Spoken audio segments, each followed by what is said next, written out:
बिना professional sound proof studio के अगर आप अच्छी ऑडियो रिकॉर्ड करना चाहते हैं तो सही जगह पर पहुंचे। आप देख रहे हैं बोलचाल और मुझे कहते हैं Adeel Shahid.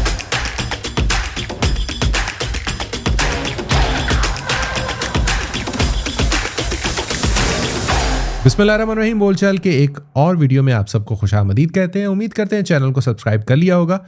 Without any professional studio अपनी आवाज़ को प्रोफेशनल लेवल की रिकॉर्डिंग में आप बदलना चाहते हैं तो सही जगह पर पहुंचे हैं। बहुत ही सिंपल से कुछ स्टेप्स हैं, बारी बारी उनको मैं आपके साथ शेयर करता हूं। सिंपली आपने उनको जो है वो 1 बाय 1 करते चले जाना है और आप एक प्रोफेशनल साउंड रिकॉर्ड कर सकते हैं, वो भी अपने घर के किसी भी कमरे के अंदर। सबसे पहली और बुनियादी चीज़ कि आपने ऐसे कमरे का इंतखाब करना है जहां पर अच्छा खासा सामान हो, यानी खाली कमरे का आपने इस्तेमाल बिल्कुल नहीं करना, क्योंकि जितना खाली कमरे का आप इस्तेमाल करेंगे उतनी ज़्यादा आपकी आवाज़ के अंदर रिवर्ब आएगा। तो ऐसे कमरे की तलाश करें जहां पर फर्नीचर भरा पड़ा हो या जहां पर बहुत ज़्यादा सामान रखा हो, उस कमरे का इंतखाब करें। दूसरी और सबसे अहम चीज़ वो कि ऐसे कमरे का इंतखाब करना है जहां पर खिड़कियां ना हो। कम से कम खिड़कियां हो या कम से कम जो है वो विंडो हो जहां पर आप रिकॉर्डिंग करेंगे। और अगर कोई ऐसा कमरा आपके घर के अंदर मौजूद नहीं है तो क्या करना है, आपने ऐसे पर्दे का इस्तेमाल करना है जो कि बहुत मोटे कपड़े का हो। जैसे आपको ये वीडियो के अंदर नज़र आ रहा है कि अगर आपके कमरे के अंदर, जैसा मेरे कमरे के अंदर कम से कम जो है वो 3 बड़ी खिड़कियां हैं, लेकिन उसके बावजूद शोर नहीं आता, उसके बावजूद आवाज़ नहीं गूंजती, तो इन पर्दों की वजह से ही ऐसा होता है। और मैंने ये पर्दे जो है वो मार्केट से परचेज़ किए हैं। तो ऐसे ही पर्दे आपने जाकर मोटे कपड़े वाले लेने हैं और लगा लेने हैं, जिनसे आपकी आवाज़ गूंजना बंद हो जाएगी और बाहर से आवाज़ अंदर आना बंद हो जाएगी। तीसरी सबसे अहम चीज़ वो ये है कि माइक्रोफोन का आपने सही इंतखाब करना है। ऐसे माइक्रोफोन का इंतखाब करना है जो डायनामिक माइक्रोफोन्स हो। कंडेंसर माइक्रोफोन का आपने बिल्कुल इस्तेमाल नहीं करना।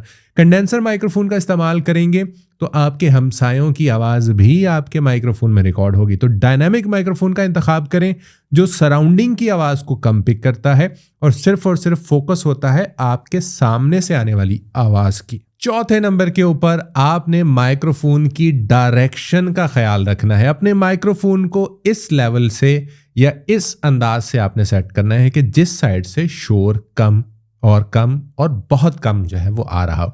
जैसे इस वक्त अगर हम इस माइक्रोफोन की बात करें, ये डायनामिक माइक्रोफोन है, ये कंडेंसर नहीं है, और इसको मैंने इस तरह से प्लेस किया हुआ है कि इसका जितना भी शोर होगा वो इसकी बैक साइड पे होगा।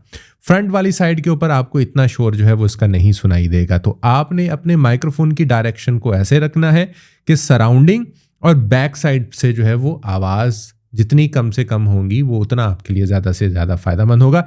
यानी कि सिर्फ और सिर्फ सामने से वो आवाज़ पिक करे, बैक साइड पे इसके शोर हो तो कोई मसले वाली बात नहीं है। अब बहुत सारे ऐसे माइक्रोफोन्स हैं जो आपके ईजीली आपके स्मार्टफोन के साथ कनेक्ट हो जाते हैं। अगर आपके पास कोई कंप्यूटर, लैपटॉप या कुछ भी ऐसा नहीं है तो भी आपको घबराने और परेशान होने की ज़रूरत नहीं है। ये आप वीडियो में देख रहे हैं, ये मोनो का PD100X है जो डायरेक्टली आपके स्मार्टफोन के साथ लग जाता है। कोई भी रिकॉर्डिंग ऐप आप इंस्टॉल करें और आप डायरेक्टली अपने स्मार्टफोन के ऊपर इस माइक्रोफोन से रिकॉर्डिंग कर सकते हैं। यानी कमरे के किसी भी कोने में आपने सिंपली इसको टेबल पे रखना है और ऐप को ऑन करना है और इस पे आप रिकॉर्डिंग कर सकते हैं, वो भी प्रोफेशनल ग्रेड की 48 किलोहर्ट्ज सैंपल रेट, 24 बिट और स्टीरियो के अंदर आप इसको रिकॉर्ड कर सकते हैं। ये वो सिंपल सी टिप्स और ट्रिक्स हैं जिनके जरिए आप अपने घर के किसी भी कमरे को होम स्टूडियो के अंदर बदल सकते हैं और प्रोफेशनल ऑडियो रिकॉर्ड कर सकते हैं। इसी तरह की वीडियोस, टिप्स और ट्रिक्स के लिए आप बोलचाल को सब्सक्राइब कर लीजिए। इंशाल्लाह अगली वीडियो में होगी आपसे मुलाकात। अपना रखिएगा ढेर सारा ख्याल। मुझे दीजिए इजाज़त। Take care. अल्लाह हाफिज़।